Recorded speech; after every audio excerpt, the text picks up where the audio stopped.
Hello दोस्तों, स्वागत है आपका एबीपी विजन्स पर। जाने माने इतिहासकार और लेखक रामचंद्र गुहा ने ये लेख 5 साल पहले उनकी 25 पुण्यतिथि पर लिखा था। इसमें उन्होंने भारत की शायद सबसे ज्यादा विवादित और जानी मानी नेता की विरासत को याद किया है।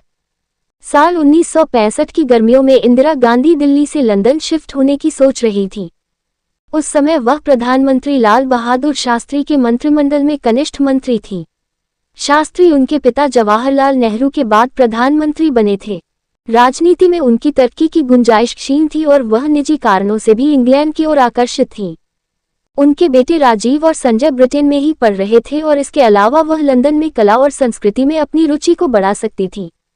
लेकिन अंततः उन्होंने अपने देश में ही रुकने का फैसला किया और इसका उन्हें बेहद अप्रत्याशित फल भी मिला। जब 1966 की जनवरी में लाल बहादुर शास्त्री की हृदयाघात से मौत हुई तो उन्हें प्रधानमंत्री बनने को कहा गया।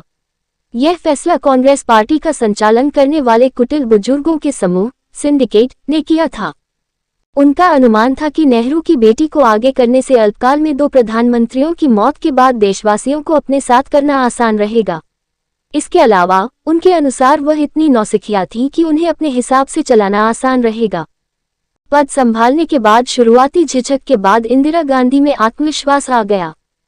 1969 में उन्होंने खुद को सिंडिकेट से आजाद कर लिया और उन्हें प्रतिक्रियावादियों के धड़े के रूप में प्रस्तुत किया, जबकि वह खुद उस वक्त की प्रगतिशील ताकतों की प्रतिनिधि थी। उन्होंने बैंकों, खदानों, तेल कंपनियों का राष्ट्रीयकरण कर दिया, पूर्व महाराजाओं की पदवियां और सुविधाएं खत्म कर दी और 1971 का आम चुनाव गरीबी हटाओ के जोशीले नारे के साथ जीत लिया। चुनाव जनवरी में हुए थे और इसी साल के आखिरी महीने में इंदिरा गांधी ने पाकिस्तान पर भारतीय सेना की विजय में महत्वपूर्ण भूमिका निभाई, जिसके बाद एक नए स्वतंत्र राष्ट्र बांग्लादेश का जन्म हुआ। मध्यवर्ग के एक खास धड़े में इंदिरा गांधी बेहद लोकप्रिय बनी रहीं। अंग्रेजी भाषा की पत्रिकाओं के सर्वेक्षणों में उन्हें आमतौर पर भारत का सर्वश्रेष्ठ प्रधानमंत्री बताया गया। ये समर्थन मुख्यतः 1971 की जंग में उनके रुख की वजह से था, जो 1962 में चीन के साथ हुए युद्ध के दौरान उनके पिता के दुखद नेतृत्व की तुलना में एकदम अलग था। अन्य लोग पूरे देश के साथ उनकी पहचान, हालांकि उनकी पैदाइश और परवरिश उत्तर भारत की थी, लेकिन दक्षिण भारत से उन्हें विशेष प्रेम था की वजह से उनकी तारीफ करते थे। समाजवादी उनके गरीब समर्थक भाषणों के चलते उनसे सहानुभूति रखते थे। लेकिन दूसरी तरफ बहुत से ऐसे भारतीय भी हैं जो कि उनकी विरासत के प्रति उदासीन हैं। वह लोग इंदिरा गांधी की तानाशाही प्रवृत्ति की ओर इशारा करते हैं जो उनके चमत्कारिक साल 1971 के बाद सामने आई। उस वक्त उन्होंने समर्पित अफसरशाही और समर्पित न्यायपालिका की मांग की। वह इससे पहले स्वायत्त रही इन संस्थाओं को सत्ताधारी नेताओं की इच्छा और सनक के हिसाब से चलाना चाहती थी। 1974 में जाने माने गांधीवादी जयप्रकाश नारायण ने सरकार में व्याप्त भ्रष्टाचार के खिलाफ देशव्यापी आंदोलन चलाया। जून 1975 में इलाहाबाद हाई कोर्ट ने प्रधानमंत्री को चुनावी गड़बड़ी का दोषी पाया। इंदिरा गांधी ने राजनीतिक और न्यायिक स्तर पर उठी इन चुनौतियों का जवाब आपातकाल लगा कर दिया। प्रेस सेंसर लगा दिया गया और विपक्ष के सैकड़ों नेताओं को जेल में डाल दिया गया। आपातकाल जनवरी 1977 तक जारी रहा। मार्च में हुए चुनाव में 4 अलग अलग दलों से बने गठबंधन जनता पार्टी ने कांग्रेस को उखाड़ फेंका। हालांकि नई सरकार 3 साल से भी कम वक्त चली और अपने ही अंतर्विरोधों के चलते गिर गई। 1980 में इंदिरा गांधी और कांग्रेस की स्थायित्व के नाम पर फिर सत्ता में वापसी हो गई। उनके चौथे कार्यकाल के पहले 2 साल तो शांत ही रहे, लेकिन अचानक उनके सामने आंध्र में असंतोष, उत्तर पूर्व में अलगाववाद और पंजाब में पूरे स्तर पर विद्रोह शुरू हो गया। उस वक्त दावा किया गया था कि प्रधानमंत्री इंदिरा गांधी ने पंजाब में समस्या को और भड़काया था ताकि जब 1985 में चुनाव हो तो वह खुद को ऐसे व्यक्ति के रूप में पेश कर सके जो भारत और अराजकता के बीच खड़ी हैं। जून 1984 में उन्होंने सेना को स्वर्ण मंदिर में प्रवेश का आदेश दिया, जहां सिख चरमपंथियों का एक गुट छिपा हुआ था। इस कार्रवाई में आतंकवादी तो मारे गए, लेकिन इसमें परिसर की दूसरी सबसे पवित्र इमारत को भी नुकसान हुआ।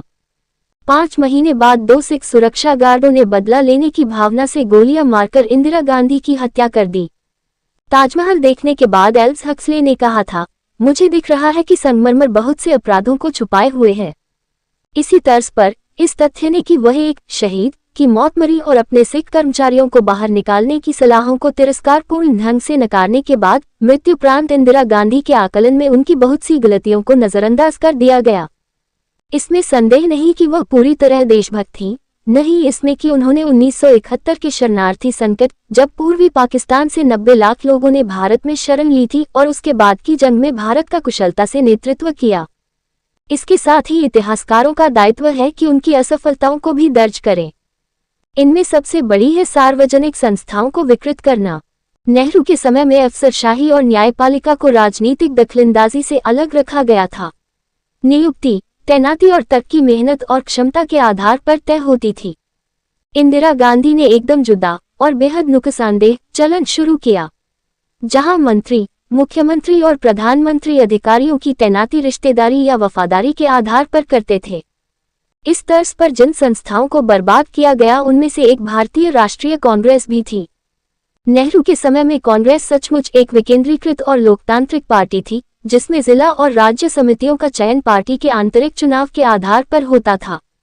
मुख्यमंत्री का चयन राज्य के चुने हुए विधायक करते थे, लेकिन इंदिरा गांधी ने इसके विपरीत कांग्रेस को अपना ही एक रूप बनाने के लिए लगातार काम किया। पार्टी के आंतरिक चुनाव बंद कर दिए गए, मुख्यमंत्री का चयन सिर्फ वही करती थी। लेकिन ये सब यहीं तक सीमित नहीं था। चूंकि इंदिरा गांधी जानती थी कि वह अमर नहीं है और क्योंकि वह अपने अलावा किसी और पर पूरी तरह भरोसा नहीं कर सकती थी, इसलिए वह अपने बेटों को भी राजनीति में ले आई। 1976 से संजय गांधी उनके नजदीक रहकर काम करते रहे।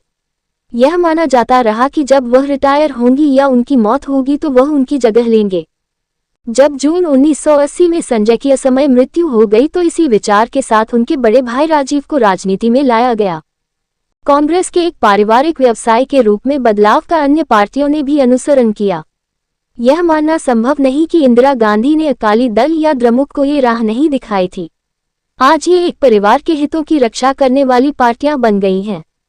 यह आलोचना कतई भी पीछे की ओर देखकर नहीं की जा रही है। ये तो उसी समय की गई थी जैसे कि उनकी आर्थिक नीतियों की आलोचना। 60 के दशक के अंत तक भारत ने आत्मनिर्भर आर्थिक विकास पर जोर देकर औद्योगिक क्षमता और प्रौद्योगिकी का एक आधार हासिल कर लिया था।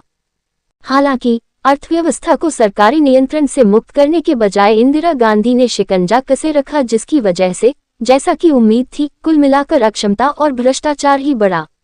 हालांकि अंततः 1991 में अर्थव्यवस्था का उदारीकरण हुआ, लेकिन 2 दशक वैचारिक हठधर्मिता और निजी सुविधा की भेंट चढ़ गए। महान देशभक्त लेकिन बेहद दोषपूर्ण लोकतंत्रवादी भारत की 1966 से 1977 और फिर 1980 से 1984 तक भारत की प्रधानमंत्री रही इंदिरा गांधी को इतिहास को ऐसे ही याद रखना चाहिए। तो दोस्तों, अब वक्त है आज के सवाल का। तो आज का सवाल है, इंदिरा गांधी कब से कब तक प्रधानमंत्री रही?